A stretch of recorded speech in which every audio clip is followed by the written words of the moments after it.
Hello, my name is Fraser Simons. This is my channel, Springboard Thought. Have you heard of Gem of Books before?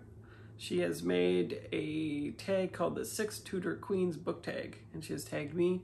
Gem is a fantastic channel which you should check out. She reads quite eclectically, from fantasy to literary, historical, nonfiction.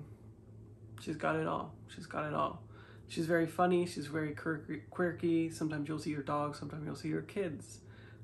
Sometimes you'll see a Christmas tree. So you never know what you're gonna get. You should check it out. This tag has 7 prompts and it should be fairly quick. It looks quite fun. So the first prompt is Katherine of Aragon, a book that was your first love.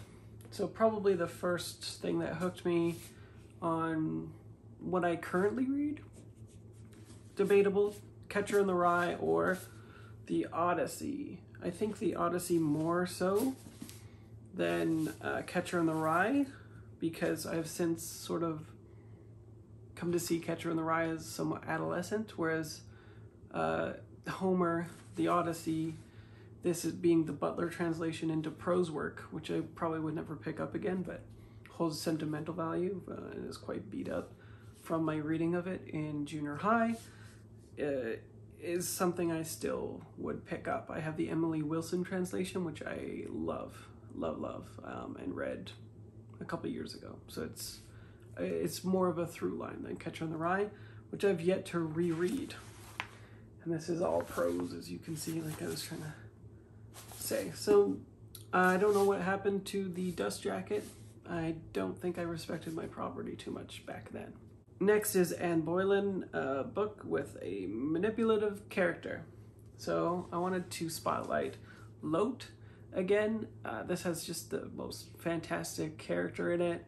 It's about a woman embroiled in academia who is also like a con person. I was gonna say con man, but she's not a man.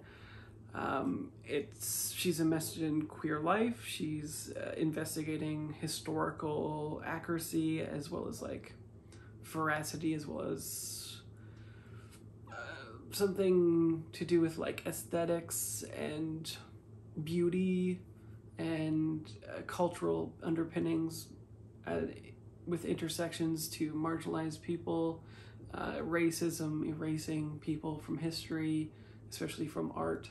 And she is very much trying to sort of trace these origins and gets obsessed with a very particular poet and sort of spirals into trying to figure out this person's life and enmeshing her own with that. Complex in her morality, negotiating circles that she doesn't belong in.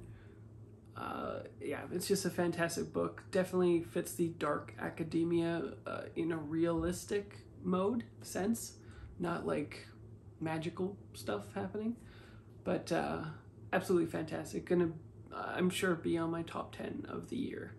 Jane Seymour, a book that delivered what you wanted. For this, I'm gonna go back last year to Nipawin. Nipawin is a book in which multiple characters, it's sort of like polyphonic, essentially elucidate indigenous mythological underpinnings into like a narrative that encapsulates their folkloric lives as well as their sort of lived lives, the lives that they're currently living, their marginalization, but with an undercurrent of hope in it. It is unconventional in terms of the format and the structure that it uses. Some pages are only got like a sentence or two on them. It rapidly shifts, it conflates reality with the perspective of indigenous peoples and voices. It's a book that Western perspectives would be reading on the outside rather than be meant for them, and so is also in a way an invitation of getting to know a specific kind of culture in a way that I hadn't experienced before. And so I think it far exceeded my expectations, but I had already high expectations because it was spoken so well of by multiple people beforehand, and I hadn't heard of it until they had spoken of it. I know Mark Nash had spoken highly of it before I got it, as well as a couple other people. I'm not sure, perhaps Brian from Bookish preceded my reading as well. A bunch of people precipitated me getting this anyway, and then it absolutely met those high standards by far and away. Absolutely recommend it. Yeah, fantastic stuff. Next is Anne of Cleves, a book that wasn't what you expected.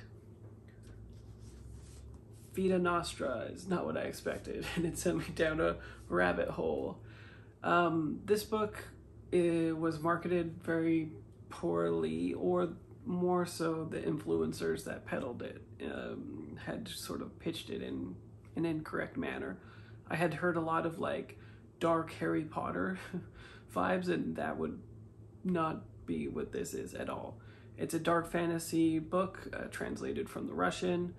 It is about a woman named Sasha, a girl at the time of the beginning of the story, who's sort of coerced into going to a magic school in which she doesn't know what she is learning. It's very dark, coercive in a number of different ways. Each student has been made to go there in several ways, and Sasha's actually, in comparison to others, are less intense, we'll say.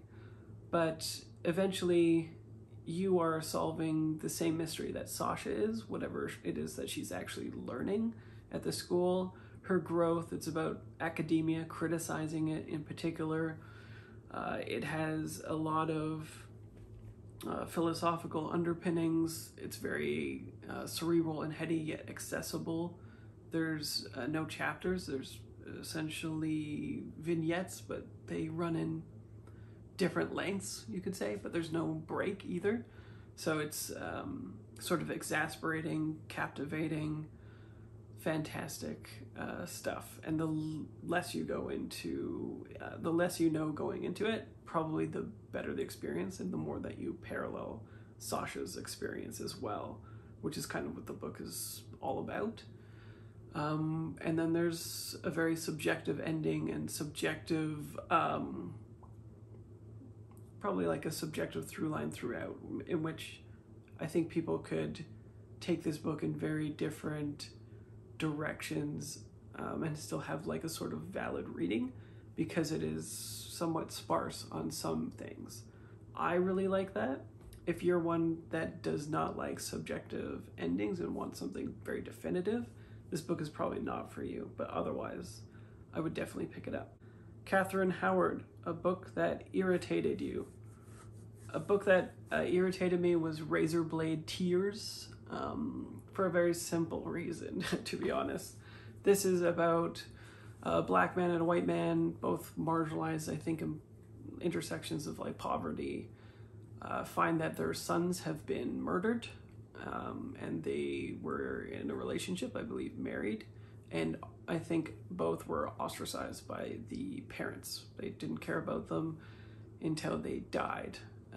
And so afterwards, for whatever reason, they decide to take up the task of finding their son's killers, because nobody cares except for them. They're the, you know, old men that are ragged and hard and can do this thing, Clint Eastwood style, yada yada. The thing that bothered me the most about it, and why I DNF'd it 30% on, was because the conceit is never actually validated. In fact, the author does that thing that I hate, basically, is they call out the conceit and the lack thereof expressly within the fiction, with a like a verbal regurgitation of it through the mouth of a character, in a sort of tongue-in-cheek manner, trying to elide that the conceit is like not actually addressed or gone into or anything, and it just sort of begins the story. The mother asks her divorced partner why he suddenly cares, why he's doing this. He didn't care about his dead queer son before. Why does he now? And there's just no answer.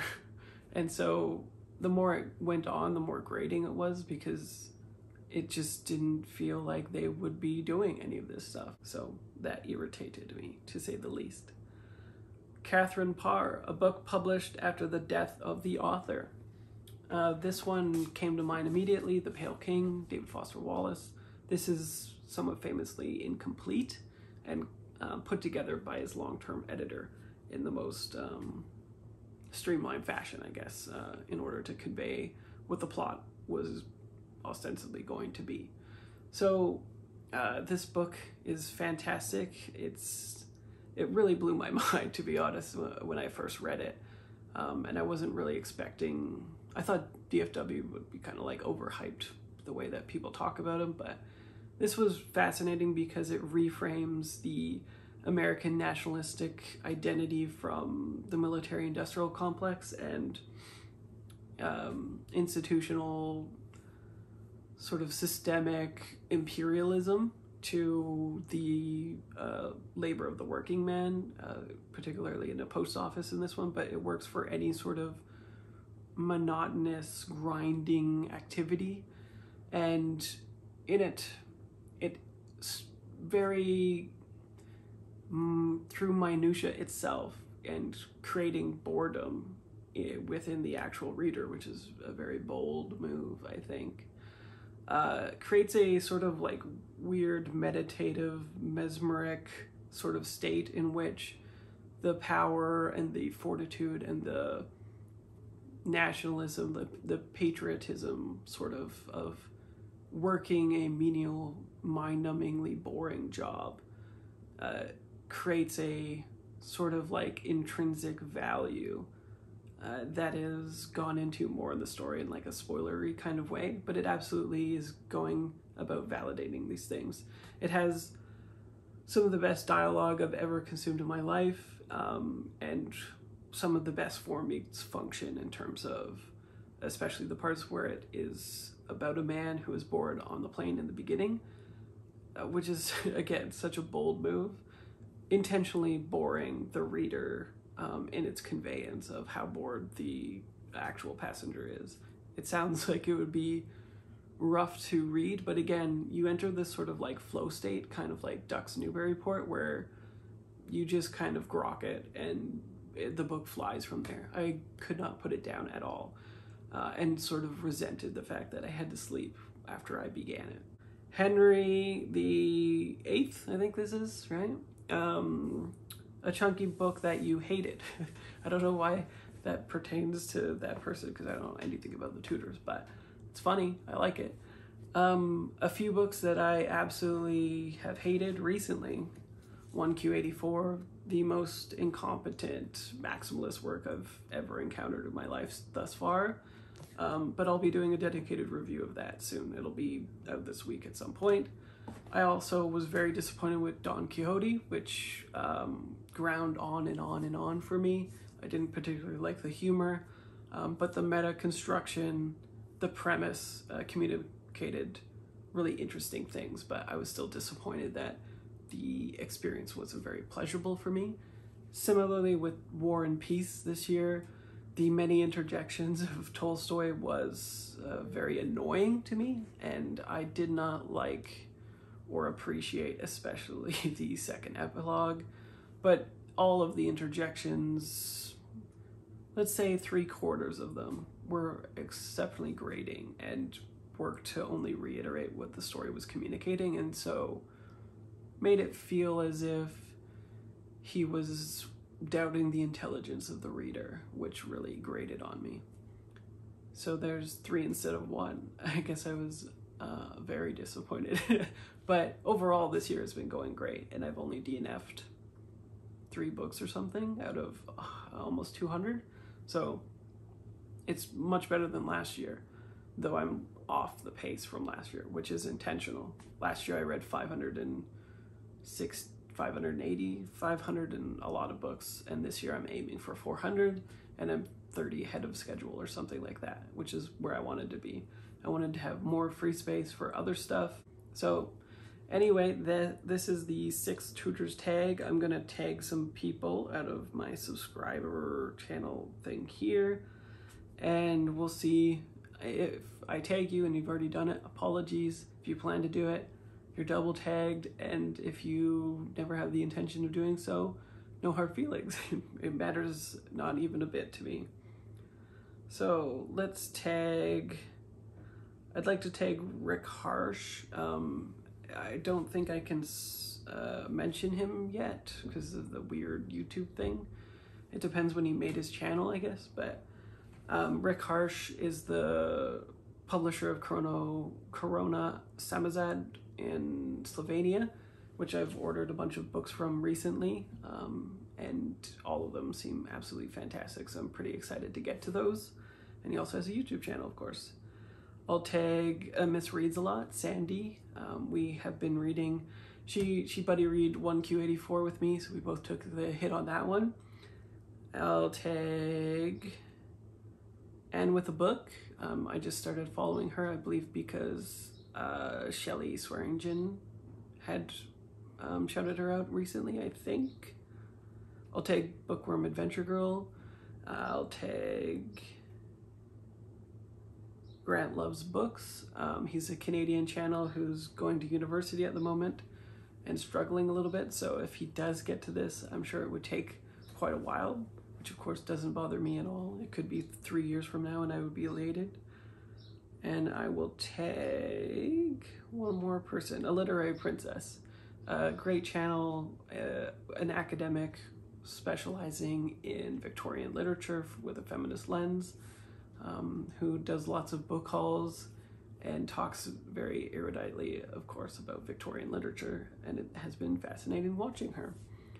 So I think that'll be it. I will see you next video, which will probably be me yelling about 1Q84. If you would like to miss that video, I don't blame you. And maybe I'll see you on the next weekly reads. Hope that you are well. As always, feel free to comment, and I will see you next video. Bye.